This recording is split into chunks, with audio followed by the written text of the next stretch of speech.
Here in chapter 4 we look at how V-pleats are made. So V-pleats are two lines of pleats which meet along a common axis.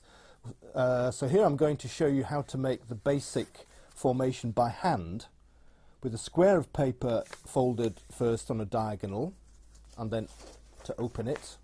And now the valley fold that you have, to turn it backwards to make a mountain fold out of it, to make what's called a universal fold, so it can now fold as a mountain or a valley. There's no preference. To fold the paper here, and now to take one of the corners up to the 90-degree corner and fold, and then again to fold in half. You can leave this, fold in half up to the top again. Now if I'm working too fast, just use your pause button to catch up. And one more time. So 3 times we fold up to the top edge quite firmly. So what this does by folding 3 times is to divide the paper into 8. So now with 8 folds that are a random collection of mountains and valleys, we're going to form 7 separate universal folds. So every valley fold turned backwards to make it a mountain, like the first one, the longest one. The second is a valley, so also make it a mountain. Here the third fold is a mountain, so make it a valley. The next is a valley, so also make it a mountain. Valley, also make it a mountain. And then 2 more mountains at the end, so they become valleys, both of them, like that. So each of the 7 folds can now flex forwards or backwards with no preference. Okay, so now open the paper. So when you look, you'll see that you have these V forms from a very long one down the paper to the bottom where you have a short one.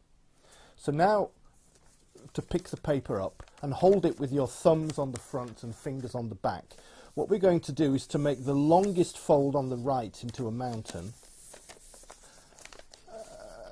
and also the same on the left, to make the longest fold into a mountain. So here at the top corner just makes a little ear that doesn't quite know what to do with itself. So we're starting off, fingers on the back, thumbs on the front. The next V is a valley, so you can just begin to fold it here in your hands. So valley on the right, valley on the left, and then a mountain V.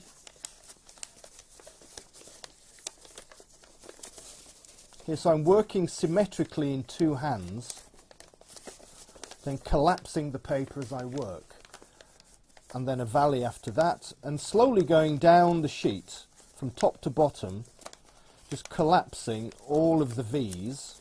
The last 1 or 2 need to be made perhaps separately. So in the end, there you can put it down and just press it flat so that the paper is a stick. All the paper is inside with different layers, so when you open it out, then you see everything inside. So with one movement this can open and close. So V-pleats have this property that they can flex from open to close. So later in the chapter and also later in the book, this idea